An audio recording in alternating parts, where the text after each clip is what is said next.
My name is Daniel, I'm 33, and I grew up in Tulsa, Oklahoma. My earliest memories are filled with shouting, broken bottles, and the smell of alcohol. My father was a heavy drinker, the kind who couldn't go a day without a bottle in his hand.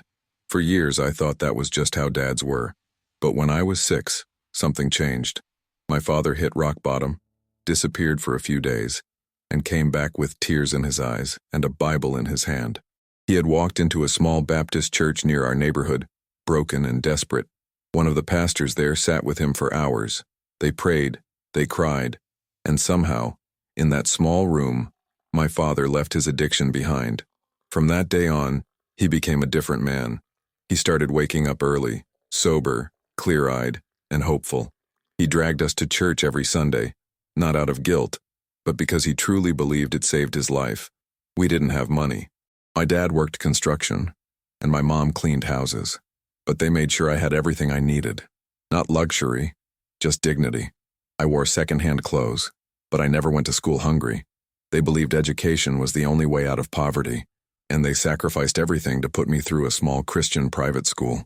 The values they taught me were simple. Be honest, work hard, respect women, trust God. It wasn't fancy, but it was solid. I grew up believing in the power of truth, in the strength of doing the right thing even when it's hard. Those roots made me cautious. I stayed away from parties, never touched drugs, and waited for love to come the right way. And love did come, or so I thought. Her name was Emily. She was beautiful, soft-spoken, always quoting scripture, always surrounded by people at church who looked up to her. I believed God had sent her to me. I thought I was building a life that honored everything I'd been raised to believe in, but I was wrong. So wrong. While most kids in my neighborhood played video games or got caught up in trouble, I spent my afternoons helping my dad on job sites or studying by flashlight when the power went out. There were nights we ate rice and beans 3 days in a row, but my parents never let me see them break. They stood like shields, protecting me from the world's cruelty with a faith that felt unshakable. That foundation, the sweat of my dad's hands, the prayers of my mother, the sermons we listened to every week, molded something strong in me. I wasn't naive, but I was hopeful. I believed that if you did things right, you'd be blessed. That if you waited, loved purely, worked honestly, everything would eventually make sense. By the time I turned 20, I had a job at a local finance office, a car I bought myself, and dreams of one day starting my own family, one that would reflect the kind of integrity my parents taught me. I wasn't chasing money or status. I just wanted something real. That's when Emily came into my life. We met at a young adults Bible group at a mid-sized church in Oklahoma City. She stood out, not just for her looks, but for her devotion. She spoke with conviction, volunteered in every ministry, and carried herself like a woman with purpose. Her mother and sister were there too, always together, always seemingly holy. The church adored them. People said things like, "That's the kind of family you build with," and I believed them. I had no idea I was walking straight into a storm disguised as a sanctuary. From the outside, Emily's family looked like a portrait of Christian virtue. Her mother, Diane, led the women's ministry and was known for her passionate prayers. Her sister, Jessica, was quiet but active, always with a notebook and a Bible in hand. They were the family people looked up to, the family other moms pointed at and said, "Be more like them." I was drawn to their unity. It felt warm, welcoming, familiar.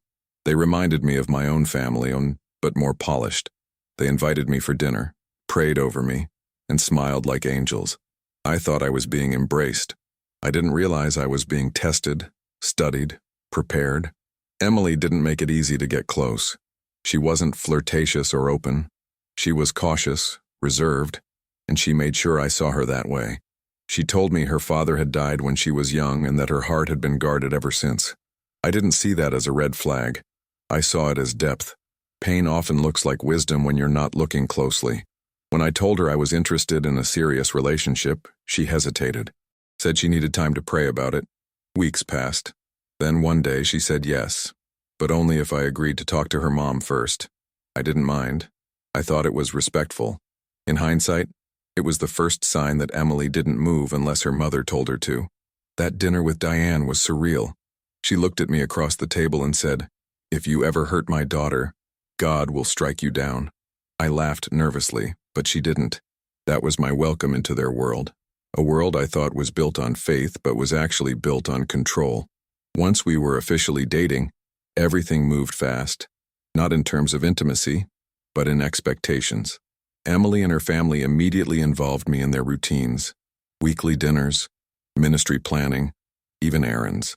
It felt like I was being absorbed, not just accepted. At first I called it closeness. Later I would recognize it as suffocation. Any time I suggested something, a trip, a restaurant, even a different church service, Emily would respond with, "Let me check with my mom," or, "Jessica and I need to talk about that." It was never just her making a decision. It was always a panel, a committee. I once brought her flowers on a random Tuesday. She smiled but said, "You didn't ask if we were okay with gifts like that." We? Who's we? I brushed it off, thinking maybe I was too sensitive, too unaccustomed to tightly knit families. But deep down I felt like I wasn't dating Emily. I was dating a system. Still I loved her, or I thought I did. We never crossed physical boundaries. She said she was saving herself for marriage, and I respected that, deeply. It made me trust her more. I saw her restraint as purity. I saw her closed-off nature as godliness. I didn't realize it was a performance. One night, I told her I wanted to marry her. Her response was soft. "That means everything to me. Let me talk to my mom and sister." I should have run that night, but I didn't. Emily had this way of making me feel like I was lucky just to be near her. She never said it outright, but every interaction reinforced it. She'd talk about the kind of man she needed. A man of God. A man who would never question her pain. A man who would lead but never control. It sounded noble, but really, it was a set of rules designed to make me small. If I brought up something that made her uncomfortable, she'd retreat, go silent for hours. Once I asked about her father and how he died. She said, "That's too personal," then didn't speak to me for 2 days. When she returned, she acted like nothing happened. That's how it always was. Distance, then denial. She wore modest clothes, spoke softly in public, and always carried a Bible. People respected her, but in private, she was cold, sometimes sarcastic, often unavailable emotionally. I thought it was grief, trauma, something I needed to help her through. I didn't know I was just another tool she was using. The night we officially got engaged, I told her I was a virgin. I said it proudly. I thought she'd admire it. She smiled and said, "Me too. We'll be each other's first." And for a moment, I believed we were aligned in something pure. That night I went home feeling blessed. Naively, I had no idea she was lying. That was the beginning of the end.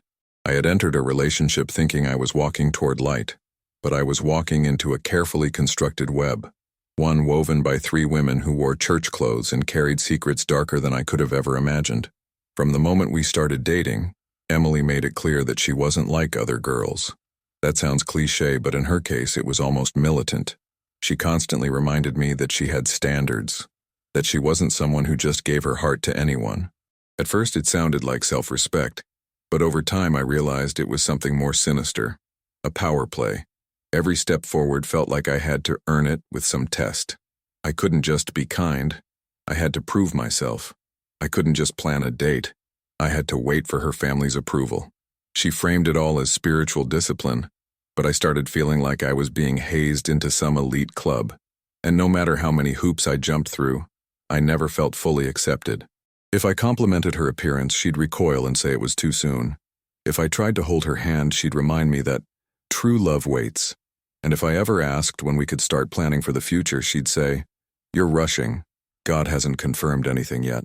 Meanwhile, her mom and sister were in the background, always watching, always whispering. There was one moment that should have told me everything. We were sitting in the church parking lot after youth service, and I told her I had feelings for her. She didn't smile. She didn't even respond with warmth. She just stared ahead and said, "I'm not an easy woman to love. Don't think you'll be the one to change that." I laughed nervously. She didn't. Looking back, I realized that Emily wasn't guarded. She was weaponizing her trauma. She used it to control, to manipulate, to keep people at arm's length while still expecting loyalty. And I was too caught up in the idea of saving her to see that I was the one being slowly broken down. The deeper I got into the relationship, the more I noticed how little autonomy Emily actually had. Or maybe she did have it, She just chose not to use it. Every decision, big or small, went through the family council. What movie we'd see, what time we'd go out, even what she'd wear. All of it had to be run by Diane and Jessica. It was like dating someone with two invisible puppeteers. I once asked her if she wanted to go on a weekend trip to a Christian conference in Colorado. Her eyes lit up at first, but within minutes, she was texting her mom. The response came back quickly. "It's not appropriate. You're not married." And just like that, the plan was dead. At first, I respected the closeness of their family. I thought, wow, they really support each other. But over time, it became suffocating. Emily never once made a spontaneous decision. Never once said, "Let's do this," without first glancing at her phone or deferring to someone else's opinion. It wasn't support. It was surveillance. The most disturbing part? She seemed comfortable with it. Conditioned even. I once asked her if it ever bothered her to not have a voice of her own. She looked at me like I had insulted her and said, "My family has wisdom. I trust them more than I trust myself." That hit me like a punch. I started realizing I wasn't marrying a woman. I was marrying a unit. And worst of all, it made me feel like a guest in my own relationship, like an outsider. I kept telling myself it was just her way of honoring her family, that it would change after marriage. But deep down, a part of me already knew this was never going to be about us. It was always going to be about them. If you had asked anyone in our church back then, they would have said we were the perfect couple. We looked the part. Two young Christians, devoted, pure, committed. The pastor even used us as an example once during a sermon about godly courtship. I sat there smiling, but inside, I felt something off. It was like we were playing roles we hadn't auditioned for. Every Sunday we sat in the same pew, her hand in mine, her family surrounding us like a wall of sanctity. People praised our commitment, our boundaries, our testimony. They didn't know the anxiety I felt every time I disagreed with her, every time I said something that might make her family question me. There was one Sunday where the pastor gave a sermon on freedom in Christ, about how love isn't control and faith isn't fear. I remember watching Diane's face during that message, stone cold, unreadable. Emily wouldn't even clap during the closing worship. I should have known then. The kind of faith they lived wasn't freedom. It was theater. Still, I kept pushing forward. I thought I was being tested, that God was refining me, that every hardship was just another chance to prove my devotion, not just to Emily, but to the idea of building a godly family. That word, godly, would haunt me later, because nothing about what was happening was godly. It was manipulation dressed as holiness. And yet, I smiled for photos, held hands at the altar, gave testimonies, all while my gut whispered, "This isn't right. This isn't love." But I silenced it, because I didn't want to disappoint my parents. I didn't want to disappoint God. And worst of all, I didn't want to admit I had fallen for a lie. We started talking about marriage 6 months into dating. Emily said she wanted 2 kids, a home near her mother's, and a life centered on ministry. She painted this picture of domestic bliss, Sunday school teaching, family devotionals, holiday dinners with homemade pies. I believed every word. I pictured it vividly. She talked about wedding colors, about the dress she wanted, about her dream honeymoon in Lake Tahoe. Her voice sparkled when she spoke about it. But every time I tried to talk numbers, budget, timeline, logistics, she'd pull back. "Let's just focus on God's timing," she'd say. Or, "My mom says we shouldn't rush into anything." The disconnect between dream and reality became clearer. I made modest money working as an office assistant. I couldn't afford the wedding she described. And every time I hinted at that, she'd get quiet. Her sister would later send me Pinterest boards filled with designer dresses and $10,000 receptions. I started to realize their vision of marriage had less to do with love and more to do with appearances. Still, I tried. I started saving more aggressively, cutting back on everything.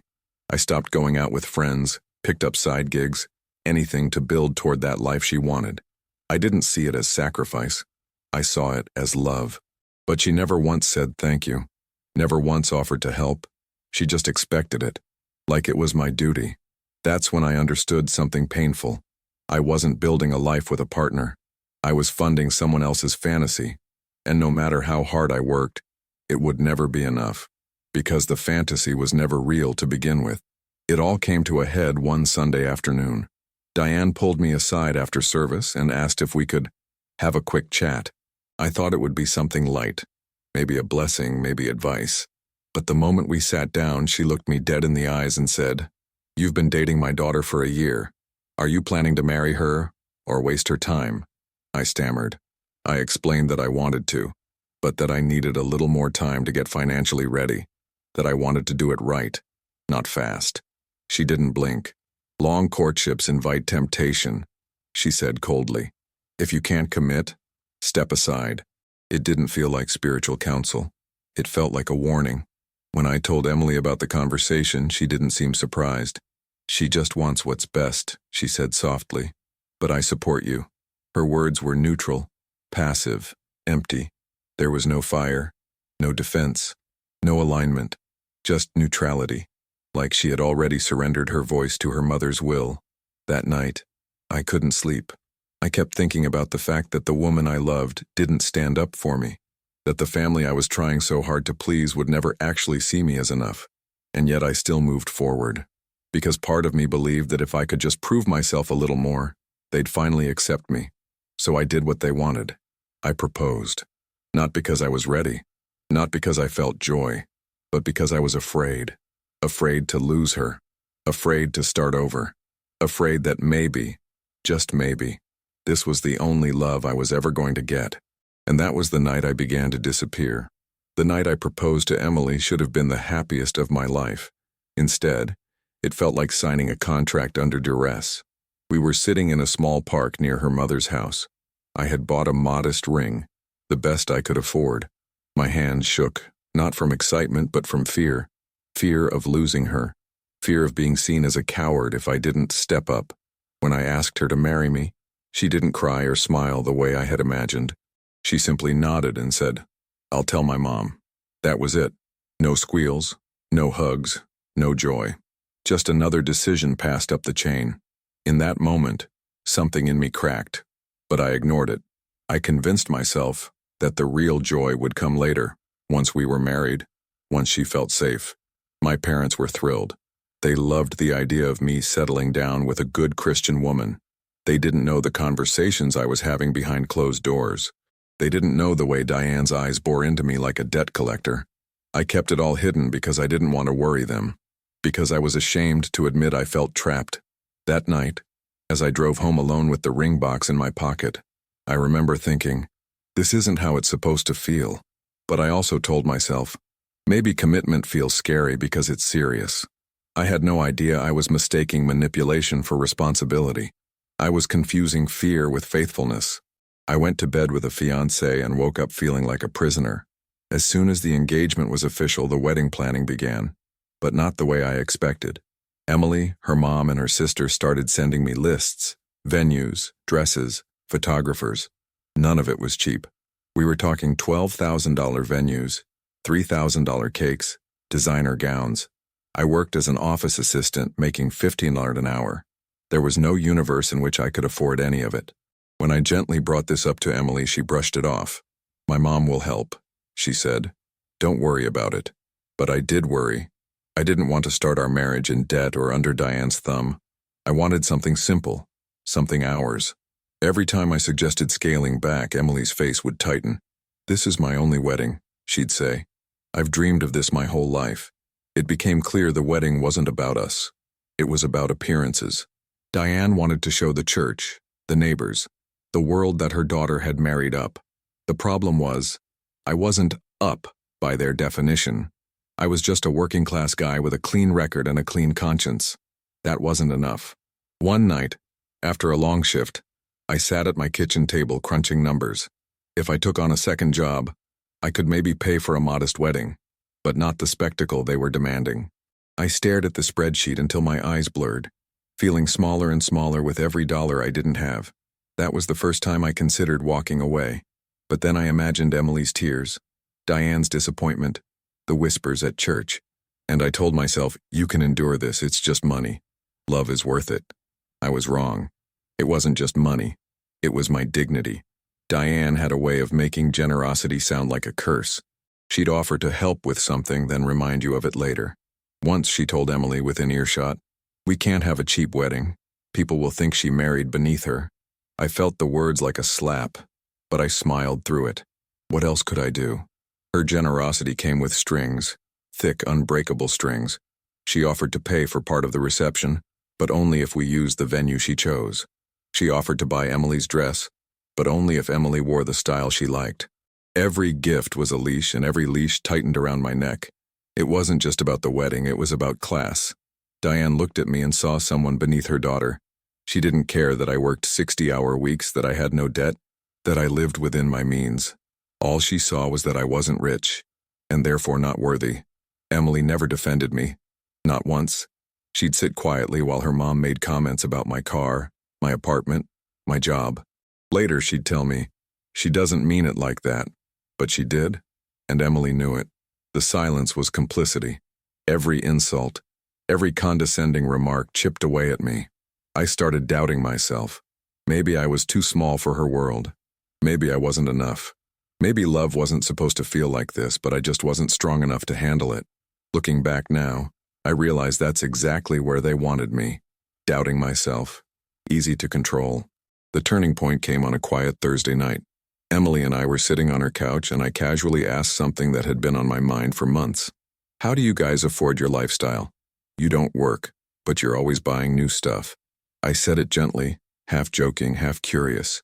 Her reaction was explosive. Her eyes went cold. She stiffened, like I'd insulted her. "Are you calling me lazy?" she snapped. I tried to clarify. "No, I'm just wondering. You said your dad left money, but it seems like..." Before I could finish, she stood up and walked out of the room.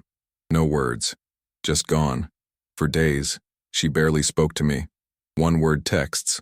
Avoided eye contact at church. When I came by to visit, Jessica was there, glaring at me. Diane wouldn't even say hello. It felt like I'd broken some unspoken rule, like I had dared to touch a nerve that was off limits. I apologized, even though I had nothing to apologize for. I told her I didn't mean to offend, that I respected her father's memory, that I just wanted to plan responsibly for our future. She softened immediately, like a switch flipped, smiled, touched my arm. "I know," she said. "I just got emotional, and everything went back to normal. But it wasn't normal.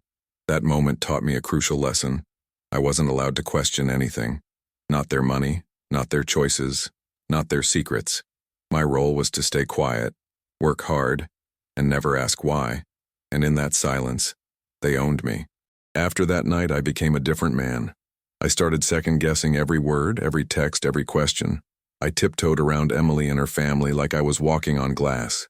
I stopped bringing up concerns. I stopped voicing opinions. I thought keeping the peace would make things better. It didn't. It just made me smaller. Emily sensed it. She grew more distant, but also more demanding. She'd hint at things she wanted. A new phone, a spa day, a bigger ring, but frame them as needs. If I hesitated, she'd go silent. If I complied, she'd reward me with brief flashes of warmth. It was a cycle, and I was stuck in it. My friends started noticing I was withdrawing. I stopped hanging out after work. I stopped talking about my relationship. When they asked if I was okay, I'd just smile and say, "I'm busy."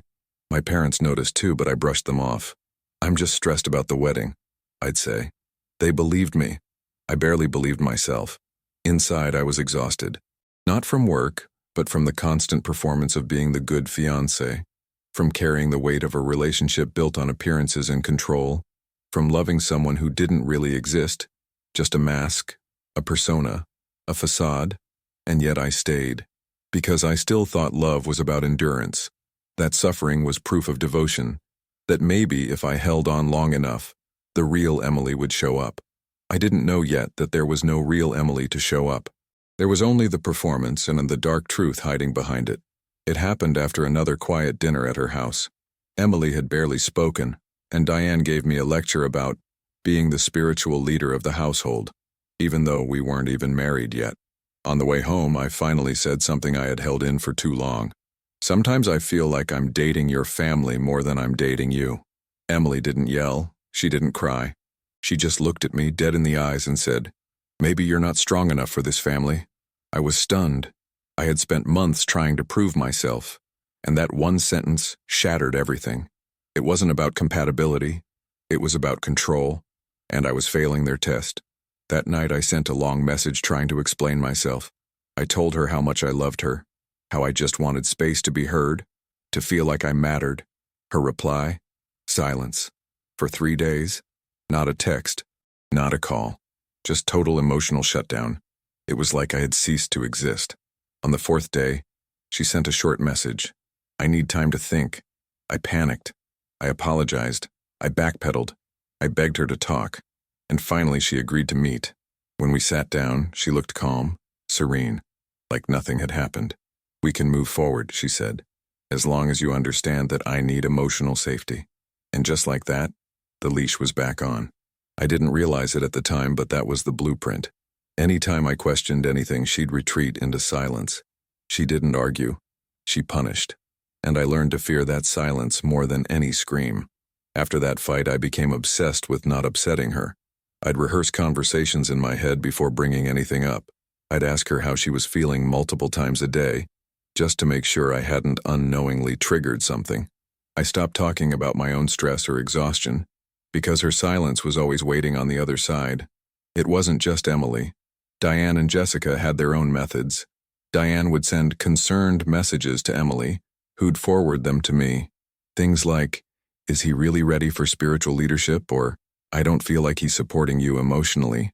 It was never direct. It was always a whisper, always a hint, always just enough to make me feel like I was failing. The emotional manipulation was so subtle that even when I felt miserable, I thought it was my fault. I believed I was being refined, that this was part of growing into a husband. I didn't realize I was being trained to obey, trained to shut up, trained to carry shame that wasn't mine. Sometimes I'd try to stand up for myself. I'd say, "This isn't fair," or "I'm trying my best." And Emily would go silent again. And that silence would trigger the spiral. What if she leaves? What will the church think? What will my parents say? So I'd give in, apologize, and we'd start over. But every cycle left me more exhausted. People think abuse is always loud, screaming, slamming doors. But in my case, it was quiet. It was a smile that never reached the eyes, a prayer that felt like a warning, a silence that crushed me from the inside out. The day of the wedding, the sun was shining, the decorations were perfect, and everyone said we looked like a fairy tale couple. But inside, I felt like I was being buried alive. I hadn't slept the night before. I kept hoping for a sign, any reason to stop it, but all I saw were smiling faces and expectations I couldn't escape. We got married in a small chapel just outside of Tulsa. Diane had insisted on planning every detail. Emily barely looked at me during the vows. Her hands were cold. Her smile was rehearsed. And as I said, "I do," I felt like I was surrendering, not to love, but to obligation. The reception was modest. I had paid for most of it with savings and credit cards. Diane made a speech about godly unions, Jessica cried, and Emily sat next to me like a porcelain doll, beautiful but unreadable. People clapped, took photos, and told us we were blessed. I just kept nodding and thanking them, trying to ignore the pit in my stomach. That night at the hotel I had saved up for, I waited for something to feel real, for some confirmation that I hadn't made a mistake. But what happened next only deepened my confusion. Emily wasn't nervous. She wasn't shy. She didn't act like someone experiencing intimacy for the first time. She was in control, calm, confident, experienced. Afterward, she looked at me and said, "Was it what you expected?" I nodded, too shocked to speak. But inside I knew. She had lied. She wasn't a virgin. And that lie wasn't just about sex, it was about everything. About the image, the faith, the woman I thought I married. I had saved myself for marriage. Not because of shame, but because I believed in sacred things. I believed that sex was more than physical. It was spiritual. It was a bond, a covenant. Emily had told me she believed the same. But that night, in the silence after, I realized she had never believed any of it. She didn't even try to pretend. She didn't act surprised or emotional. She was composed, almost indifferent. The woman who once told me, "I want my first time to be holy," now laid beside me like it was just another night. No tears, no trembling, just detachment. The next morning she was cheerful, made breakfast, acted like everything was perfect. I didn't bring it up. I couldn't. I was too ashamed, too confused. I kept telling myself maybe I was overthinking. Maybe some people just react differently, but deep down, I knew. I knew I had married a stranger. In the weeks that followed, our intimacy became constant, almost obsessive. Emily initiated everything, every day, every night, always with intensity, never with emotion. It felt like a performance, like she was using sex as a tool, not as a connection. I tried to talk about it once gently. She shut it down immediately. "Why are you making this weird?" she said. I stopped asking questions. I stopped hoping. I just went through the motions because admitting the truth, that the woman I married had lied to me about everything, was too painful to bear. I wasn't ready to face it yet, but the cracks were growing. Emily's appetite for sex was unrelenting. At first, I thought maybe this was just the honeymoon phase, but it never slowed down. She didn't want cuddles. She didn't want talks. She wanted dominance, performance, frequency, and it wasn't about us. It was about her control, her rhythm, her rules. If I ever said I was tired, she'd pout, go cold, make me feel guilty. If I didn't match her energy, she'd say things like, "Do you even want me anymore?" Or, "Am I not attractive enough?" It became a game of emotional extortion. Give her what she wanted or suffer the consequences. She started bringing in new ideas, things I had never seen, techniques, language, clothing. She acted like it was all spontaneous, but none of it felt new to her. She moved like someone with experience in, not just a little, but a lot.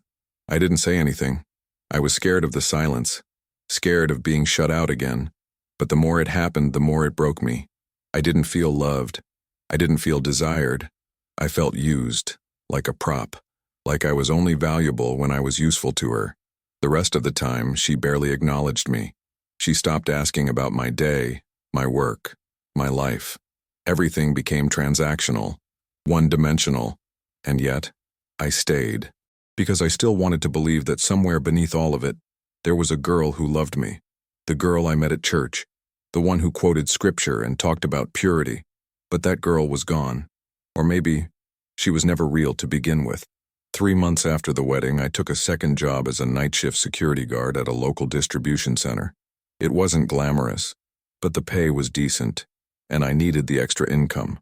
I told Emily it would only be temporary, just long enough to save for a down payment on a car. She didn't care, didn't even look up from her phone when I told her. The nights were long. I'd clock out from my day job at 5, head straight to the warehouse by 7, and wouldn't get home until 6 the next morning. I was running on fumes, but I kept telling myself it was worth it. I was building a future. What I didn't expect was to come home to nothing. Emily wasn't there most mornings. The bed would be untouched, the house cold and silent. At first she'd text me saying, "I stayed at Mom's, didn't want to sleep alone," but eventually, she stopped texting altogether. I'd come home after 12 hours on my feet, and she'd just not be there. I tried to talk to her. "Why don't you stay home anymore?" She shrugged. "I just sleep better at my mom's." That was it. No emotion, no apology, just a statement. Like it was totally normal for a married woman to abandon the marital bed 5 days a week. The loneliness was unbearable. I'd sit at the edge of the bed, drenched in sweat, my muscles aching, wondering what I was even working for. I was trying to build a life with someone who didn't want to be present in it, and yet I kept going, because I didn't know how to stop without breaking everything. Over time, it became routine. I'd leave for work at sunset, and by the time I returned, she'd be gone. Every single day. At first, she gave excuses, headaches, insomnia. The house feels lonely without you. But those faded fast. Eventually, she stopped pretending. It just became expected. I stopped seeing her clothes in the laundry basket. Her side of the bed stayed perfectly made. Our fridge was half empty. Sometimes it felt like I lived alone, like I was just renting space in someone else's apartment. And when I confronted her about it, she'd twisted on me. "Well, you're never here anyway." I asked if something was wrong, if I'd done something, if she was unhappy. She'd always say the same thing. "You worry too much." That phrase became her shield, her way of avoiding every real conversation. And I, like a fool, accepted it, because I was too tired to fight, too tired to face the truth. One Friday, I came home early. My shift had been cut short. I opened the door quietly, hoping to surprise her, but the house was empty, completely dark. Her phone was off. Her location, which she used to share with me, was disabled. I sat on the couch and waited. Hours passed. When she finally walked in just after noon, she looked startled. Not guilty, just irritated. "You're home early," she said flatly. No explanation, no apology. Just a comment, as if I'd interrupted her day. I didn't ask where she had been. I couldn't, because I already knew the answer would be another lie. Emily used that excuse so often it became her mantra. "I sleep better at my mom's." At first it made sense. We lived in a tiny apartment with thin walls and noisy neighbors. Her mom's house was bigger, quieter, but over time the excuse lost meaning. It wasn't about sleep, it was about escape. She started packing small bags when I left for work. Toiletries, clothes, her charger. I noticed she'd dress nicer when going just to her mom's. Makeup, hair done. Once I found a receipt for a late-night Uber at 1:47 a.m. I asked her about it. She said she had forgotten something at home and had to go back. I didn't believe her, but I didn't push. The most humiliating part was how easily she manipulated me with guilt. "You're the one who's never home," she'd say. "You chose to work nights." And I'd fall for it. Every time. I'd apologize for trying to provide for us. I'd beg for her to stay just one night. Sometimes she would, but only to make a point, not because she wanted to. Her mother and sister stopped talking to me completely. No hellos at church, no group texts, just silence. The same silence Emily used to punish me. I was completely isolated, surrounded by people but entirely alone, like a ghost living in a house that used to be a home. And deep down, a voice kept whispering, "Something's wrong. Something is very, very wrong." Then came the car. I had been saving for months, hoping to buy a cheap used vehicle so I could stop relying on buses and rideshare apps. One night, Emily casually mentioned that her mom wanted to help. "She'll give you a few thousand for the down payment," she said, as if she were offering me a sandwich. I froze. I didn't want anything from Diane. Not her money, not her approval, not her leverage. I knew that every dollar she gave would come with a chain. "If we help you, you better keep our daughter happy. If we invest in you, you better stay in line." I had felt that pressure before. I wasn't about to feel it again. I told Emily no, politely but firmly. "I want to do this on my own," I said.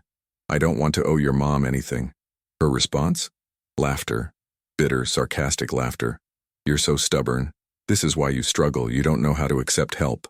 But it wasn't about pride. It was about principle. I couldn't accept a gift from a woman who judged me for my paycheck, who saw me as a burden, not a blessing. I didn't want her money because I knew the cost wasn't financial. It was spiritual, emotional, psychological. Emily sulked for days, said I was blocking our progress, said I was too proud to be a provider. But I didn't budge. And for the first time in our marriage, I saw something I'd never seen before. Not disappointment, but contempt. After I rejected her mom's offer, something shifted. Emily stopped pretending. She no longer asked how my day was, no longer touched me. She became cold, robotic, like I was just a roommate, or worse, a tenant overstaying his welcome. She stopped doing chores. Dishes piled up. Laundry remained untouched. Trash overflowed. It was like she was daring me to complain, testing how far she could go before I snapped. I didn't. I just cleaned, cooked, took care of everything, because I was still trying to be the husband she claimed she wanted. She started spending more time out. Girls' nights, she'd say, or ministry meetings. But the meetings never had locations. The nights out never had return times. One night she came home at 4 a.m. Her eyes were bloodshot, her hair disheveled. I asked if she was okay. She stared at me and said, "Why do you care?" That question hit me like a punch to the gut. Why do I care? Because I'm your husband. Because I still love you. Because I'm holding on by a thread. But I didn't say any of that. I just nodded and walked into the bedroom, where I cried quietly into my pillow like a child. That was the moment I realized I wasn't her partner anymore. I was just an obstacle, a thing in the way. And soon, I would discover the full horror of what had been happening behind my back, and it would destroy everything. It started subtly. Emily missed a Wednesday night service, then a Sunday morning, then 2 weeks passed. I asked if everything was okay. She looked away and said, "My mom doesn't trust the pastor anymore. She thinks the church is getting political. I blinked, stunned. Diane, the same woman who practically lived at the altar. I tried to reason with her. You don't have to agree with everything to stay grounded in your faith, I said. But Emily shut it down. My family's uncomfortable. We're going to step back for a while. The line blurred again. Her decisions weren't hers. They were always theirs. Soon the withdrawal became total. No church, no small groups, no prayer circles. The Bible on her nightstand disappeared. The Christian music in her car was replaced with pop and trap. I wasn't judging her. I was worried. Something deep had shifted. Something that felt way bigger than theology. I asked what changed. She said, too much drama, too much gossip, too much fake. But the irony was unbearable. That's exactly what our lives had become. Fake. Our marriage. Our intimacy. Our connection. All of it. A curated lie. I still attended church alone. Sitting in the same pew, hearing the same messages, but feeling hollow. Like I was grieving someone who hadn't died, just slowly erased herself. With church out of the picture, Emily changed rapidly. Her wardrobe shifted. Modesty gave way to tight dresses, plunging necklines, red lipstick. She started talking differently too. More sarcasm, more swearing, less empathy. She had always been distant, but now she was dismissive, cold. Like I was no longer needed, not even as a prop. I confronted her once. You're not the same person I married. She laughed. Maybe you never really knew me, she said. Maybe I was just being who you needed me to be. That sentence hit me like a freight train. Because it was true. And horrifying. Her mother and sister followed suit. Their social media profiles changed. Fewer Bible verses, more selfies. Cryptic quotes about freedom and living your truth. I started getting strange looks at church. Whispers, rumors. It was like I was the one who had changed. The one who got left behind. One night I asked her directly, "Do you even believe in God anymore?" She looked up from her phone and said, "I believe in energy," then went right back to scrolling. That's when I realized, the woman I married never existed. She was a mask, a character, and the show was over. But I had no idea just how far the performance had gone, or how much darker it was behind the curtain. Emily began planting seeds of doubt in our few remaining conversations about church. She said things like, organized religion is just control, or people only go to church to look holy, not be holy. Her mother repeated the same lines almost word for word. And Jessica, once the quiet Bible girl, stopped even pretending. At first I thought they were going through a crisis of faith, that maybe life had worn them down, that maybe, just maybe, the trauma of losing their father had finally caught up with them. I wanted to believe that, because the alternative was too ugly to consider. But the signs didn't line up. They weren't grieving, they were glowing, they weren't lost. They were free, like people who had just been let out of a cage. Their disdain for church wasn't spiritual. It was tactical. The church had served its purpose. Now it was in the way. One night I found a burner Instagram account on Emily's iPad. She'd forgotten to log out. The profile picture was her, but with a fake name. The bio read, "Unholy, unbothered, and unpaid, no more." There were pictures I had never seen, her in lingerie, in hotels and cars I didn't recognize. I scrolled for what felt like hours. Each post was darker, bolder, more explicit. It wasn't just her. Diane and Jessica were in some of the videos. I felt my heart stop. My mouth went dry. And then the truth hit me like a sledgehammer. They were working together, and I had been their cover. It happened at work, of all places. I was in the locker room during a break. A coworker was watching something on his phone. Loud, vulgar, graphic. Normally I'd walk away, but I froze. I recognized the voice. My stomach turned. I moved closer. My coworker looked up and said, "Dude, she looks like your wife." It was her, Emily, in a video I never imagined possible. And she wasn't alone. Diane was there. Jessica was there. It wasn't just porn. It was incestuous, twisted, filmed in the same house I had eaten Sunday dinner in. I grabbed the phone, took a screenshot, and ran out the back door like a man possessed. I drove straight to Diane's house. I didn't knock. I screamed, demanded they open the door. Diane came out first, confused. Then Emily and Jessica appeared behind her, pale but composed. I showed the video. Their eyes dropped, but none of them denied it. No tears. No shame. Just silence. I lost it. I screamed, cursed, accused. They stood there like statues. Emily finally spoke. It wasn't supposed to go this far. I asked what that even meant. She said it started with desperation, debts left behind by their father, and turned into something else. They'd found an audience, she said. They were just surviving. I told her to go home immediately. Pack her things. It was over. I couldn't look at her. Couldn't breathe. I felt violated in every possible sense. Physically, spiritually, emotionally. I had built a life with a woman who was starring in videos with her mother and sister. She came home that night. Not because she wanted to, but because I demanded it. She was crying, trembling, begging. She dropped to her knees, said she still loved me, said she wanted to stop, said it was just business, that she'd delete everything, that we could start over. But I didn't see a woman anymore. I saw a lie, a vessel of betrayal. Every touch we'd shared, every prayer we'd said, every vow we'd made, and it was all counterfeit. She had never loved me. She had used me. I was her beard, her cover story, her audience of one. She tried to touch my face. I pulled away. She sobbed harder. "You don't understand," she screamed. "We had nothing. No money, no way to eat. My mom was drowning in debt. My sister had the idea. I didn't want to. I didn't know how to stop. I didn't care. I had no space left for sympathy. I told her to pack her things and leave, that I'd file for divorce in the morning, that I never wanted to hear from her again, that she should pray her name never left my mouth, because if the church ever found out, their entire charade would implode. She begged, pleaded, but I was gone. Emotionally, mentally, spiritually, I had nothing left to give. I watched her walk out with her suitcase, the same suitcase she used to pack for her nights at her mom's.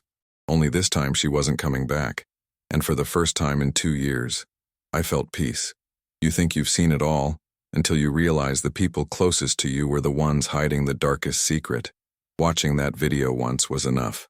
I deleted it immediately after saving proof, but the image was burned into my brain. Emily, Diane, Jessica, together, doing things I didn't even have the vocabulary to describe. It wasn't just betrayal. It was humiliation on a level I never imagined. This wasn't about cheating. It wasn't even about sex. It was about deception so deep it rewrote my entire past. Every dinner, every prayer circle, every God bless you. Fake. Every Bible verse they quoted. Performance. They weren't just sinners. They were predators. I couldn't eat for days, couldn't sleep.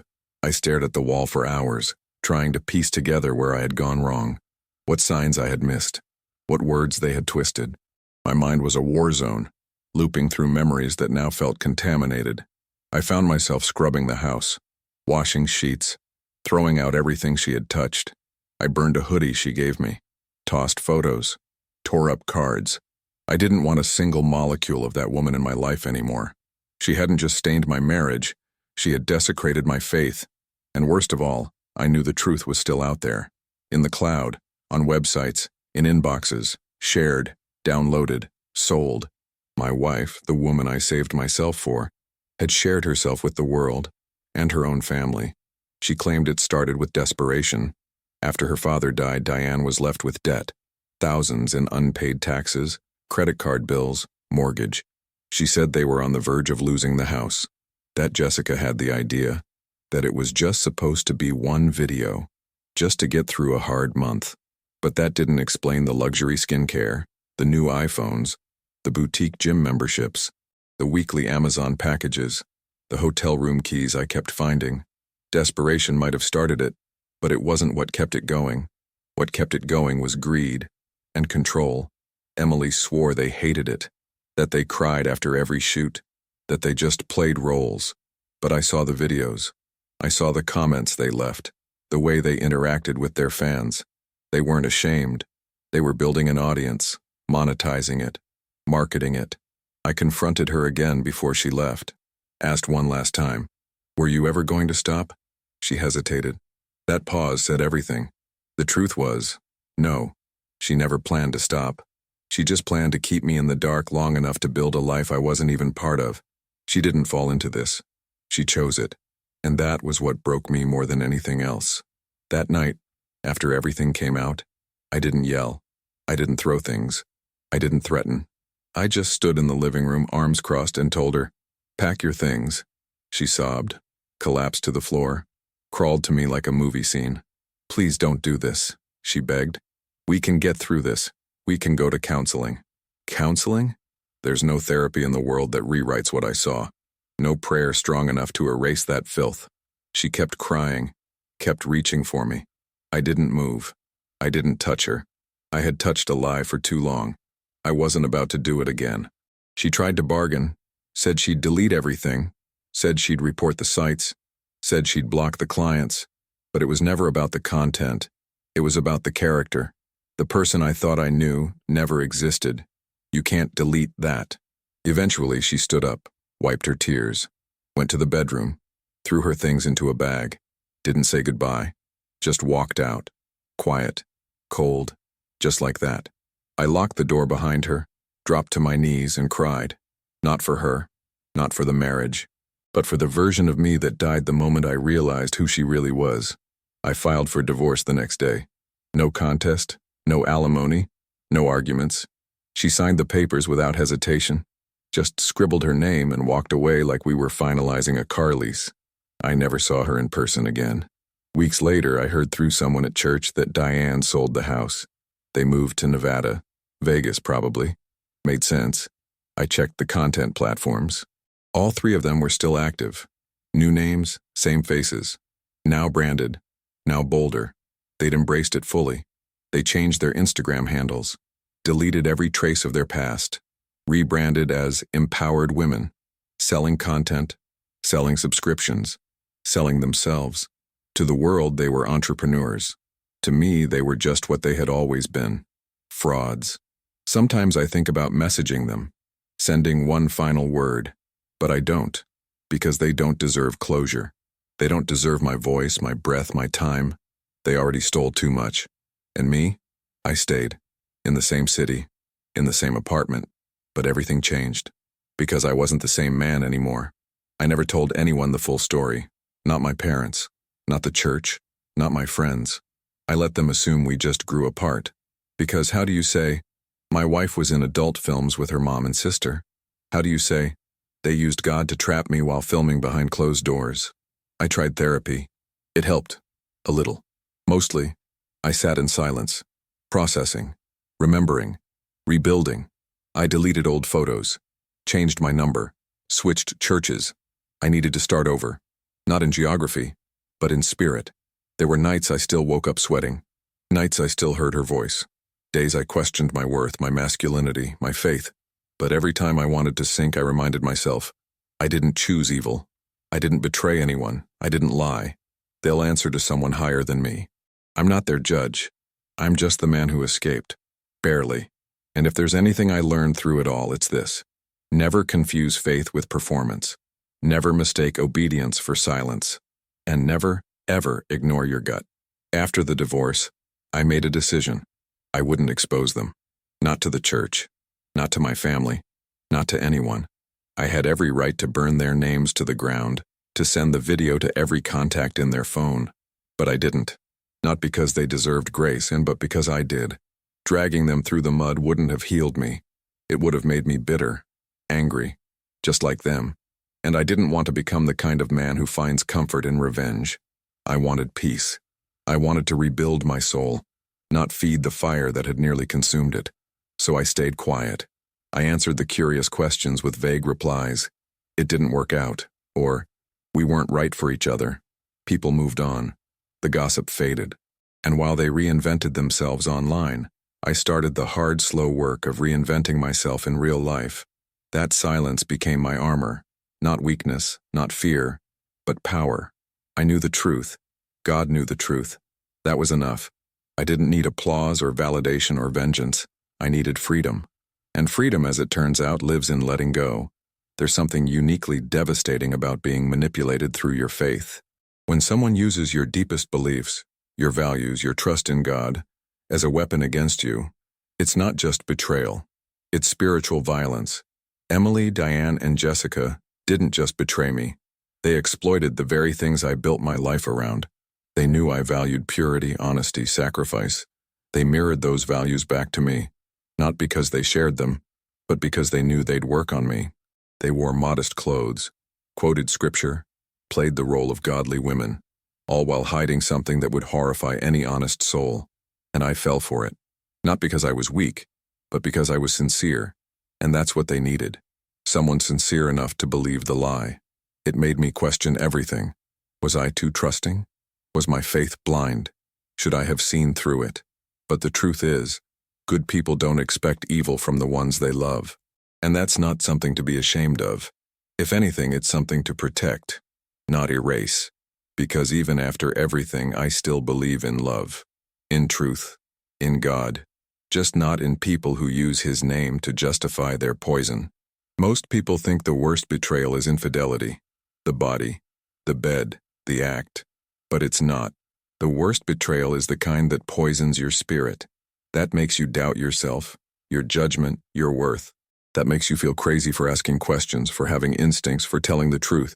I didn't just lose a wife. I lost a version of myself. A man who once believed that if you loved hard enough, worked hard enough, prayed hard enough, things would turn out right. That version died the moment I saw that video in the locker room. The betrayal wasn't in the sex. It was in the lies, the manipulation, the gaslighting, the fake prayers, the silence when I begged for honesty, the mockery behind my back while I was breaking my back to provide for them. They weren't just cheating on me. They were building a separate life while letting me bleed for the one I thought we shared. And that kind of betrayal, it doesn't just break your heart. It breaks your soul. But I didn't stay broken. I got back up. Slowly, quietly, and eventually, stronger. It took time. I didn't bounce back overnight. I didn't post a glow-up on social media or go on a spiritual retreat. I just got up every day and tried to feel like a person again. I worked, I cleaned, I prayed, I cried, I journaled, I went to therapy. I stopped chasing closure and started creating peace. I found a new church. Smaller, quieter, more honest. I made new friends. I learned to smile without forcing it. And eventually I met people who didn't make me feel like I had to earn love by bleeding for it. I started reading again. Hiking, lifting weights, cooking. It wasn't some grand transformation. Just small, consistent steps back toward myself. Toward the man I was before I became someone else's puppet. I'll never forget what happened. I'll never erase the scars. But I no longer wear them like shame. I wear them like proof that I survived. That I didn't let evil shape me, that I didn't let their lies become my truth. And if I made it out, so can you. If you're watching this and something in your gut is telling you something's off, don't ignore it. If your partner uses religion as a tool to control, manipulate, or silence you, run. That's not faith. That's abuse in disguise. God isn't in secrets. God isn't in coercion. God isn't in performances that hide poison behind praise hands. He's in truth. He's in freedom. He's in light. And the moment you feel like you're being spiritually strangled, get out. I stayed too long. I wanted to believe. I gave the benefit of the doubt until it almost destroyed me. But now, I know better. And I want you to know too. Have you ever trusted someone who used your beliefs against you? What finally woke you up? Drop your story in the comments. You're not alone.